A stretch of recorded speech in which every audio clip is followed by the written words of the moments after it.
faith, sports, theology, and a number of other things. That's what this podcast is about. This podcast is about all that good stuff and some more. But today, before you do anything, hit that like and subscribe button and join your boy.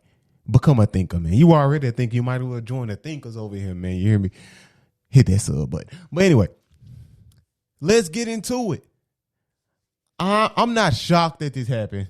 Tyronn Lue is the head coach of the Los Angeles Clippers. I'm not shocked. People were saying that he will be the head coach soon, that Doc Rivers might get fired in midseason. Okay, I don't think nobody said that in their right mind. If you said that Doc Rivers was going to get fired in midseason, I have to question your basketball IQ at this point. I have to. I just have to question your basketball IQ. But let's just take it back, man. Let's rewind back to when this signing happened. Paul George and Kawhi Leonard, or should I say Kawhi Leonard and Paul George? It really doesn't matter. I don't get into all those type of things. I really don't care.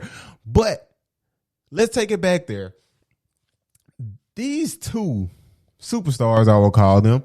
Well, some people might think Paul George is not a superstar. Some people say he's star caliber, all-star caliber. He can be a superstar. Sometimes he played like a superstar. He had a couple superstar seasons in Indiana. He was a superstar that year in 2018 with the Oklahoma City Thunder. I know a lot of people argue that and all that. 2019, he was. Some people argue that and say, oh, he was that. Yeah, that's true.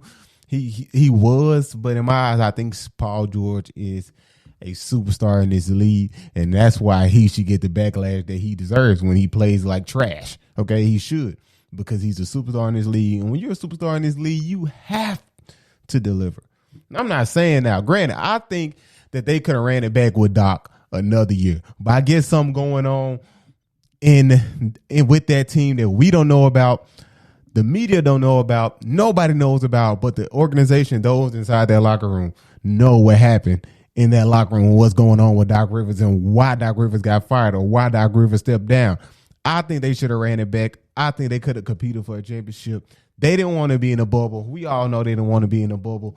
They voted to leave the bubble, them and the Los Angeles Lakers. But, the Lakers said, we're going to buckle down and win the championship, and they did. So salute to the Lakers. Salute to L.A., and all the Kobe fans, all the LeBron fans. Can we just stop the debates, folks, and just show respect when respect is due to MJ, to Cole, to KD, to LeBron? Let's just show these guys respect, man. Instead of putting them up against each other every time, they got to always bang heads. Can we just show them respect? These are some of the greatest players to ever play the game. Now, I digress. Back to this Clippers situation, because Tyronn Lue is the new head coach. And now all things might change. Who knows? Will Kawhi Leonard? My big question is, when it comes to this coaching thing, because I feel like, Doc Rivers, he said that statement. Well, what happens in LA is because of LeBron. LeBron is the head coach, lead GM. Okay, he's the GM, he's the owner, he's everything. He is that franchise. So whatever LeBron says to do, they will do. And now you could say the same thing about Kawhi Leonard. What Kawhi Leonard says will happen will happen. Okay? I think that's the truth. And Doc Rivers say, you know what? It's a team over here. But you heard the rumbling. You heard the talks from outside the locker room. Now, when I say outside the locker room, nobody that I have heard inside of that locker room said anything bad about Kawhi Leonard or Paul George, about them resting, about them sitting out games, about Paul George missing games because he's not even that good to miss games. I heard that. And the media loves to spin a twist on things and, to bring out a greater and gooder and more juicier story. Okay, a more juicier story. So that would be a juicy story. It is. I mean, players going at each other, superstars going at each other, the stars not liking the superstars and all these, the role players, and don't want to commit to their roles. Like, that's wow, that's good headlines, but we don't know if those things are really true or factual at the moment. We don't. We do not. But will Kawhi Leonard be able? Will he be able to take games off, take days off? Will he be able to do that with Ty Lue? That's my question. I want to know, will Kawhi Leonard be able to sit out every single game or any game that he wants to because he plays for Tyronn Lue. I don't know. Will Tyronn Lue allow that? I don't think he will, but I'm just curious about that because that plays a huge role in the chemistry. And you heard what Lou Williams said. We lost because of chemistry. We didn't have enough time together to feel the juices out, to know if my man's going to cut or go back door, how to set screens, blah, blah, blah, how to do this, where he likes to get his shots at. We didn't get that time to gel. The Lakers got that time to gel. No lie. AD and LeBron start gelling together as soon as they got together. After that first loss, I mean, they had a couple bad nights, but definitely before the pandemic hit, that team was clicking on all cylinders. I mean, playing at a high level. I mean, LeBron and AD, they took out Kawhi and Giannis in the same weekend. Literally. Now, some people might say, Giannis, really? Really? Giannis? But come on. In the regular season, we all knew Giannis was a monster, and I still feel like Giannis is a monster right now, okay? He dropped 19 in 11 minutes, folks, before he got hurt. I am of the mindset that they probably would have came back and won that series 3-0, probably the first people in NBA history to do it if Giannis didn't get hurt. But now we won't never know and never be able to see that happen, which is so troubling to me. So troubling to me, man, for real. It really is. But Tyronn Lue as the head coach, this is going to be shocking. I want to know what philosophies he will implement with them. Will he do it the way he did it in Cleveland? Because I don't think LeBron had full reign. He didn't. You can go look up them practice clips right now. Tyronn Lue said, I'm the coach. Okay, I'm the coach. And I think Doc Rivers said the same thing, but it just didn't work out good. But I'm not surprised Tyronn Lue is the head coach right now for the Los Angeles Clippers. I'm not surprised at all. I'm not surprised. I wish he would have took the job in L.A., but hey, he didn't. He didn't take the job in L.A. Frankie V ended up delivering a championship to the city of Los Angeles, so I guess everything worked out good for the Lakers fans. But now people are going to say, you know what? He knows how to game plan against LeBron, and now the Clippers definitely have a chance to knock off the Lakers. Well, I won't say that because there's so many teams bouncing back in the West. I mean, the Denver Nuggets are on the rise. This is two superstars. Okay, two superstars. Okay, Jamal Murray is a bona fide superstar as of the bubble. That bubble performance that Jamal Murray had was incredible. One of the greatest playoff runs I've seen in a while. I know people say, greatest playoff run? He didn't make it to the finals. He made it to the Western Conference Finals when nobody probably thought they were going to beat the Clippers. Came back from 3-1, led that team, dropped 40 in Game 7. He is an amazing, amazing talent, amazing player. And it's beautiful to watch that Nuggets basketball. It really is. And now you have Golden State coming back. What will Houston do? And that's what I want to get into. I want to really talk about Houston because, you know, the Clippers made this big change with a head coach, and I think a head coach does drive an NBA basketball team, how players react, how players like the coach, how they will submit to the coach and buy in and accept the philosophy on defense and offense.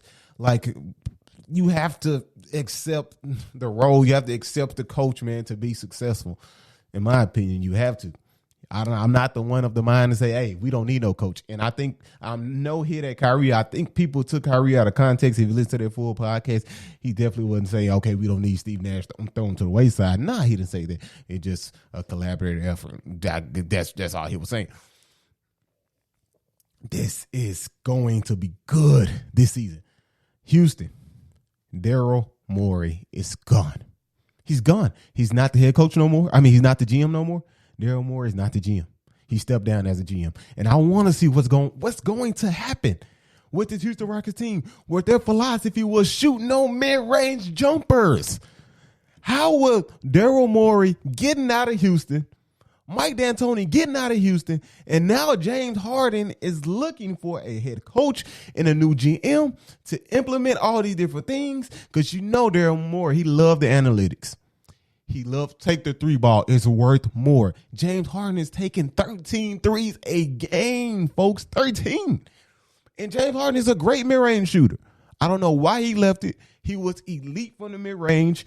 knocking down the mid-range at a high clip. I'm not saying he could just jump right over you and shoot the mid-range, but he was a great, excellent mid-range shooter. Daryl Morey came in. Mike D'Antoni was in. Well, Daryl Morey was already there. He was there for 13 years. But Mike D'Antoni, Daryl Morey, these are two analytic guys who love to shoot the three ball, who love the pick and roll, who love to space. Now you saw the test they had playing no bigs, and you saw how bad that hurt them. So I wonder what's going to happen to James Harden, man. What's going to happen? Will James Harden remain in Houston Rockets? It's so many teams out there that can go and plunge and go deep and try to get this man off the books and get him on their team. It can happen, folks. It can definitely happen. I wouldn't be surprised if I see James Harden in a big name destination like the Milwaukee, like the Bucks. Not a big name destination, but they have a superstar. If James Harden goes to the Bucks, I wouldn't be surprised. I wouldn't be surprised if James Harden is not playing for the Houston Rockets next year. But I want James Harden to play for the Houston Rockets next year. I want him to run it back with Westbrook, because Westbrook was playing at a high level before he got hurt. Before Russell Westbrook got hurt, look at the stats. The stats are mind-boggling.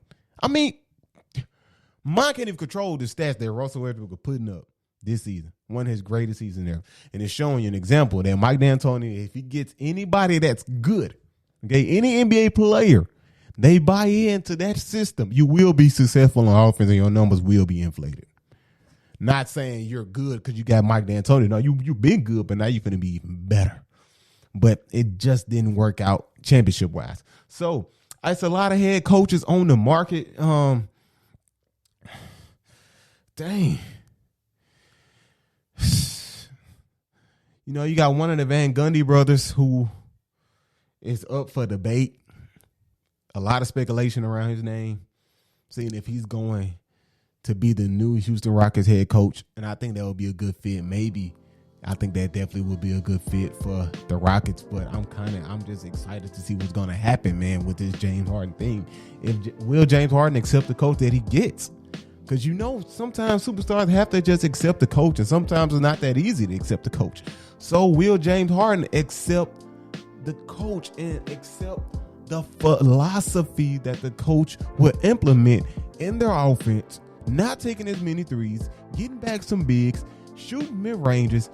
I think this will take James Harden game to another level. Not saying that I think Mike D'Antoni in that era took James Harden game to another level. The dude's averaging 36, 37 points per game, almost 40 if he really wanted to. But you had to defer to Westbrook. And Westbrook this year is averaging 27 points per game. So I'm excited. Tyronn Lue is the new head coach of the Los Angeles Clippers. Wow. Didn't want to take the job in LA. The pay was too small. But now he will be coaching in the attic of the Los Angeles Clippers. And it's going to be fun. It's going to be exciting to see these two teams battle. And you have teams in the East like Miami Heat who are looking to make moves. I know for a fact they're looking to make moves this offseason. You have so many different teams that trying to make moves in each. The Bucks definitely hear the talks of Giannis wanting to play with Westbrook or Westbrook or Chris Paul. So you have that dynamic. You have the Boston Celtics who are on the merge. And I know people have been saying the Boston Celtics will win the championship for the last 5 years. They haven't been to the finals yet. I'm not down this team. I think they will make something happen. Philly coming back. Who knows where Embiid will land? You hear talks about Warriors trying to trade for Embiid. Now, if the Warriors trade for Embiid, that would be a dominant team. Okay, Embiid, he needs that space to operate down low. And you assign him with two of the greatest shooters of all time with Steph Curry and Klay Thompson, this man will be unstoppable in the post. Who is going to stop him? Nobody. Too much space to operate. That pick and roll with Embiid and Curry, whew, beautiful. Just beautiful. I can't say enough. If they can pull that off, that would be something special to see. Definitely would be special. Hey, but Daily Thinkers, man, let me know what y'all think down below. Is Tyronn Lue a good fit for the Clippers? Daryl Morey stepping down as the GM. Is that a good decision? And who will be the Houston Rockets' next head coach? I'm kind of excited. I don't know what to do. I don't know what to say.